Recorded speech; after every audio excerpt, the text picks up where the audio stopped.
자, 하나님께서 미디안에게 원수를 갚으라고 명령하셨습니다. 모세는 그 명령을 12지파 지휘관들에게 전달하면서 각 지파에서 1000명씩을 내라고 했습니다. 그렇게 해서 모두 12,000명의 특공대가 구성이 되었습니다. 대제사장 엘르아살의 아들이었던 비느하스에게 은나팔을 비롯한 성소의 기구를 쥐어주면서 그 12,000명을 지휘하게 했습니다. 어떻게 보면 전문적으로 군사훈련을 받은 것도 아니고 또 전투를 위해서 뭔가 연습을 한 것도 아닐 것입니다. 그렇게 보면 인간적인 관점에서 보면 그들은 오합지졸일 뿐일 것입니다. 그러나 하나님의 명령이 지엄하고 제사장이 의복을 입고 또 성소의 기구를 가지고 은나팔을 들고 이렇게 12,000명의 병사들을 지휘하고 있으며 보이지 않게 하나님께서 강력하게 역사해 주셨습니다. 미디안 사람들은 처음에 이스라엘 사람들이 쳐들어오는 것을 보았을 때 조금 우습게 생각했을지 모릅니다. 고작 12,000명밖에 안 돼? 하면서 미디안 사람들이 이제 여기저기서 이스라엘 사람들의 공격에 대응을 하려고 이렇게 맞섰을 것입니다. 그러나 하나님께서 역사해 주셔서 싸움을 할 수 있는 미디안의 모든 성인 남자들은 전쟁 중에 죽임을 당했고 이스라엘 부대 12,000명 중에는 한 사람도 다치거나 죽지 않는 말도 안 되는 압도적인 승리가 나타나게 되었던 것입니다. 이스라엘 백성들은 전투를 수행하면서 하나님께서 싸워주신다는 것이 이런 것이구나 하면서 전쟁에 참여하지 않으면 알 수 없는 놀라운 하나님의 그 은혜를 체험했습니다. 그리고 기쁜 마음으로 거기 있는 여자들과 어린아이들 그리고 가축들과 여러 가지 쓸모있는 의복 또 금은 동철의 어떤 폐물들 그런 것들을 전리품으로 노략물과 탈취물로 챙겨가지고 모압 평지에 있는 이스라엘 본진으로 돌아왔습니다. 근데 오늘 말씀을 보니까 엘르아살과 모세가 그리고 이스라엘 12지파의 지휘관들이 전쟁 중에 고생을 한 병사들을 영접을 해 주었는데 아이고 수고 많았습니다. 소식을 들었는데 크게 이기셨다면서요. 이거 하나님께 영광을 돌릴 일 아니겠습니까? 정말 수고도 많으셨습니다. 이런 이야기를 할 줄 알았습니다. 모세는 큰 목소리로 하나님의 이름으로 그들에게 복을 빌어줄 줄 알았습니다. 그런데 웬걸 모세가 화를 합니다. 모세가 큰 소리로 화를 내리며 소리를 지르면서 역정을 냅니다. 일순간 축복과 또는 어떤 승리의 노래가 울려 퍼질 것 같은 잔치의 분위기가 될 거라고 예상을 했었는데 일순간 다 조용해집니다. 엘르아살도 아무 말이 없고 이스라엘 12지휘관도 아무 말을 하지 못합니다. 그리고 전투를 수행했던 사람들은 비록 하나님께서 도와주셔서 수월하게 승리했지만 그래도 먼 길을 걸어갔다 왔고 그리고 일부 저항하는 미디안 사람들과 격렬한 싸움을 경험했던 그래서 조금은 피곤하고 지쳐있는 약간의 칭찬과 위로와 격려가 필요한 그 12,000명의 이스라엘 병사들도 입을 다물고 모세가 하는 책망의 말을 들을 수밖에 없었습니다. 모세가 뭐라고 말하면서 책망하는지 자세히 살펴보겠습니다. 3절 뒷부분에 모세가 그들에게 이르되 너희가 여자들을 다 살려두었느냐? 여자까지 남김없이 깡그리다 죽였어야 된다. 그런 말은 아닙니다. 여자들을 다 살려두었느냐? 다 살려두었느냐? 자, 이 미디안 여자들이 발람의 꾀를 따라서 이스라엘 자손들을 부올의 사건으로 여호와 앞에 범죄하게 하여 여호와 회중 가운데 연병이 일어나게 하였느니라. 바로 이 여자들 때문에 이스라엘 사람들이 하루에 24,000명씩이나 죽었는데 남자만 죽였느냐? 바로 이 여자들이 우리 이스라엘 백성들을 죽게 만든 사람들이다. 그래서 모세가 가이드라인을 정해줍니다. 이후 이스라엘 백성들의 모든 전투에서 그랬던 것은 아니겠지만 그러나 대부분의 전투가 이스라엘 백성들이 앞으로 여호수아 때도 마찬가지입니다만 전투를 수행할 때 단순히 땅을 넓히고 조공을 받기 위해 전투를 하지 않습니다. 그 땅에 살고 있는 이방인들을 씨를 말리고 그 땅을 완벽하게 하나님의 백성만 거주하는 땅으로 만드는 것이 이스라엘 백성들 전투의 대부분이었습니다. 다시 말해 헤렘 전투, 진멸 전투를 해야 되는 것이죠. 그래서 그것을 어떻게 수행하는지 구체적인 그런 규례가 없어서 이번에는 여자아이들도 남자아이들도 또 나이가 많은 부녀들도 다 살려가지고 데리고 왔는데 이제 이날 모세를 통해서 앞으로 이런 전투를 어떻게 수행해야 되는지 가이드라인을 정해주는 것입니다. 자, 남자는 어린아이도 다 죽여야 된다. 여자는 처녀 이하, 그러니까 남자를 알지 못하는 여자, 남자를 알지 못하는 여자이거나 어린아이만 살려두고 나이가 많은 여자들은 죽여야 된다.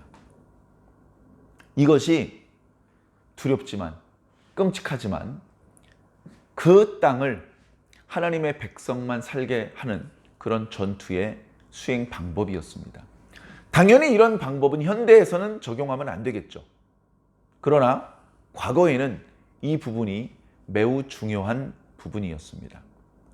자, 시대가 오늘 현재 우리들의 입장에서 이때 이 말씀들이 왜 이렇게 말씀하셨지? 그렇게 판단을 하면 안 됩니다.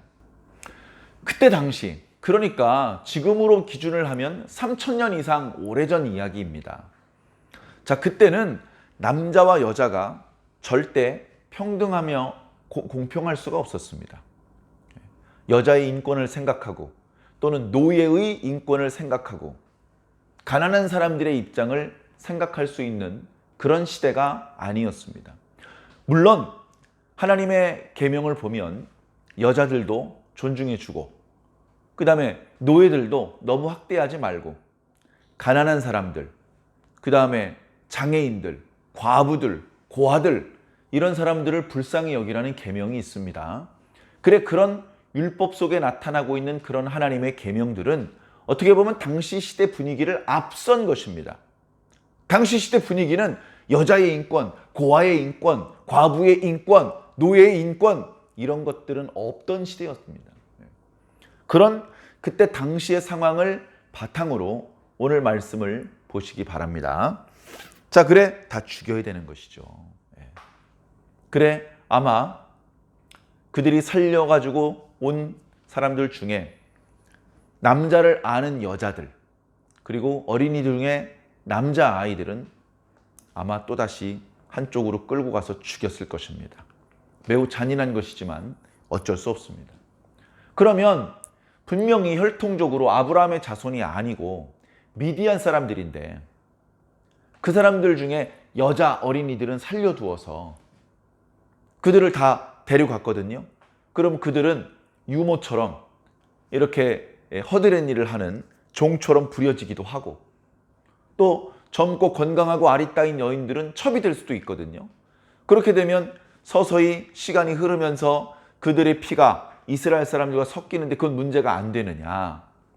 그런 것들을 얘기하시는 분도 있더라고요. 참 어떻게 보면 그런 생각까지 하시는 분은 조금 이렇게 좀 세밀하신 분이라고 말씀드릴 수 있을 것 같습니다. 자, 결론은 뭐냐 하면 큰 영향 없다. 큰 영향 없다. 지금 중요한 것은 피부색, 머리카락 색깔 이런 게 중요한 게 아니고 종교입니다. 이스라엘 민족의 어떤 정체성입니다. 영적인 정체성. 자, 그런 영적인 정체성에 여자들도 물론 영향이 있겠습니다만 남자들의 역할이 절대적입니다. 그래서 뭔가 자식들에게 엉뚱한 이야기, 여호와 하나님을 믿는 이야기 말고 다른 종족의 우상의 이야기 그런 것들을 가르쳐 줄 수 있는 성인 남자들 그리고 이제 그 어른 여자들 이런 여자들이 다 사라지고 나면 나이 어린 여자들은 그냥 이스라엘 사람들과 섞여 살면서 이스라엘의 문화, 이스라엘의 종교에 동화되고 그냥 하나님의 백성으로 흡수되어서 살 수 있는 것입니다. 그러니까 그런 부분도 하나님의 자비죠. 하나님의 자비. 엄밀한 의미에서 아브라함의 씨는 아니야. 그러나 모두 다 받아줄 수는 없지만 그 아이들이 무슨 잘못이 있겠어 하면서 그들을 받아주시는 겁니다.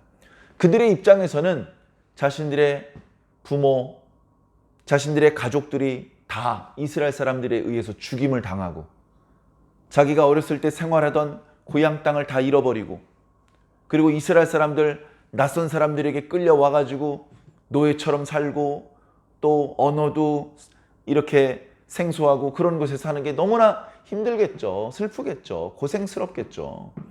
그러나 시간이 지나면서 그들은 언어를 익히고 문화를 익히고 종교를 익히고 자신들이 그때 죽지 않은 것은 하나님의 자비였다는 걸 깨달으면서 이제 하나님의 백성의 일원으로 살아갈 수 있는 길이 열리는 것입니다.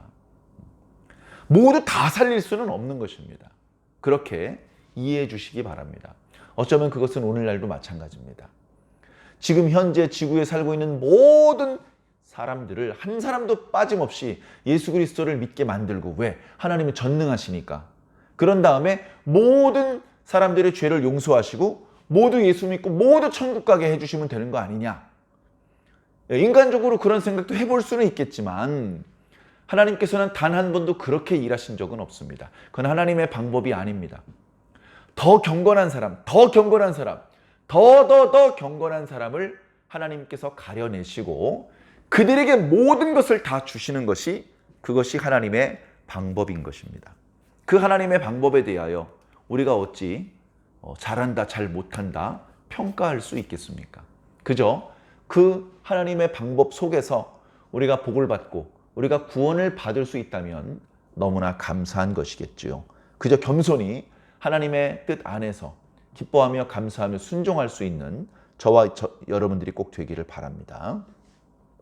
자, 그래서 남자들은 다 어린아이도 죽이고 사내를 아는 여자들도 다 죽인 다음에 어린 여자아이들은 너희들을 위하여 살려두라. 그렇게 말씀하셨습니다. 그리고 오늘 말씀 뒷부분에는 이제 정결하게 하는 규례에 대한 말씀을 주고 계십니다. 정결 규례에 대해서는 그동안에도 여러 번 말씀드렸습니다. 사람을 이렇게 죽은 사람을 만졌거나 했을 때 부정해지니까 진영 밖으로 나가서 일주일 동안 있다가 들어와야 된다. 세 번째 날과 일곱째 날에 정결케 하기 위해서 옷을 빨고 몸을 물로 씻어라. 그렇게 하고 이제 돌아와라. 그런 이제 규례를 주셨는데 전투를 수행하면 당연히 사람을 죽이거나 죽은 사체를 만질 수 있죠. 전투 중에 적군을 죽인 것 가지고 제7계명, 6계명 살인하지 말라라고 하는 계명을 어겼다고 말하지는 않습니다. 하나님의 명령대로 한 것이기 때문에. 그러나 어찌되었건 사체를 만진 것이고, 그죠? 그 전쟁터를 이리저리 뛰어다니다 보면 접촉하지 않을 수가 없습니다. 최소한 사체를 접촉한 아군과 접촉되기 때문에 결국 참전했던 모든 사람들은 뭔가 종교적으로, 제의적으로 부정하다고 말씀드릴 수밖에 없습니다. 그렇기 때문에 너희들은 지금 곧장 진영 안으로 들어올 수는 없다. 진영 밖에 일주일 동안 주둔하면서 거기서 사체와 접촉된 사람은 세 번째 날과 일곱 번째 날에 물로 몸을 씻으라. 그렇게 말씀을 하시고 그리고서 제의적으로 다시 정결이 회복되었을 때에 1회 후에 다시 진영으로 돌아오라. 너희들이 가지고 온 전리품들 중에서는 불을 지나가게 하라. 부정한 것을 불로 소멸시킨다는 것이죠. 그런데 그 물건들 중에 불을 견딜 수 없는 것들이 있을 것입니다. 그런 것은 물을 지나가게 하라. 불을 지나갈 수 없으면 물을 지나가게 해서 다 씻어내서 깨끗하게 만든 다음에 진영 안으로 가지고 들어오게 하라. 자, 이것이 이 미디안과의 전투 수행이 이스라엘 사람들이 어떻게 병력을, 군대 부대를 편성하고 그리고 어떻게 현장에서 전투를 수행하며 돌아왔을 때 어떻게 그 부정결한 문제를 해결할 것인지, 그리고 노력한 그 가축들이나 또는 사람들을 어떻게 처리하는 것인지에 대한 가이드라인을 주신 것입니다. 이후에도 무수히 많은 전투의 기록들이 있지만 그때마다 오늘 말씀처럼 뭐 어떻게 분배를 했고 뭐 어떻게 죽였고 그런 표현은 나타나고 있지 않습니다. 이날 하나님께서 모세를 통해서 주신 말씀대로 앞으로도 그대로 그렇게 수행이 되었을 것으로 믿습니다. 하나님께서 말씀하시면 모세를 통해서 그것이 바로 우리들의 가이드라인이 되는 것입니다. 하나님께서 처음부터 백과사전처럼 다소 불필요해 보이는 상세한 부분까지 다 말씀해 주시는 것은 아닐 것입니다. 그러나 그때그때 문제가 되어서 또는 어떤 구체적인 조항이 필요해서 하나님께 여쭈어 보면 하나님께서 말씀해 주시고 그대로 수행했을 때 우리는 복을 받을 수 있는 것이죠. 전투를 수행하는 것도 중요하지만, 그래서 승리를 하는 것도 중요하지만, 이제 다시 정결함을 회복하는 것이 중요합니다. 그래서 진영은 항상 정결한 상태에 이어야 하죠. 그것이 오늘날 우리들의 의미로 확장을 한다면 우리들의 가정은, 그리고 우리들의 교회는 항상 정결한 상태, 거룩한 상태에 이어야 할 것입니다. 내가 밖에서 조금 부정결한 그런 모습이 되었다면 그 부분을 집 안까지, 교회 안에까지 가지고 끌고 들어가지 말고 충분히 그것을 정결하게 만드는 그런 과정을 가졌으면 좋겠습니다. 구약과 똑같은 방법을 쓸 필요는 없겠지만 최소한 기도할 필요가 있을 것 같고요. 그리고 좀 자중을 하고 조금 충분히 다시 좀 이렇게 좀 본래의 건강한 컨디션이 회복되었다 싶을 때까지는 조금 절제하며 자중하는 그런 과정이 좀 필요하지 않을까, 그런 생각을 해보았습니다. 그래서 교회와 가정이 항상 하나님 안에 거룩하고 또 건강한 그런 모습이 쭉 유지될 수 있다면 그 다음번 전투에서도 승리할 수 있고 그 다음번 전투에서도 더 많은 탈취물과 노략물로 기쁨을 나눌 수 있을 것입니다. 항상 하나님 안에서 이기고 또 이기시기를 예수님 이름으로 간절히 축원합니다. 아멘.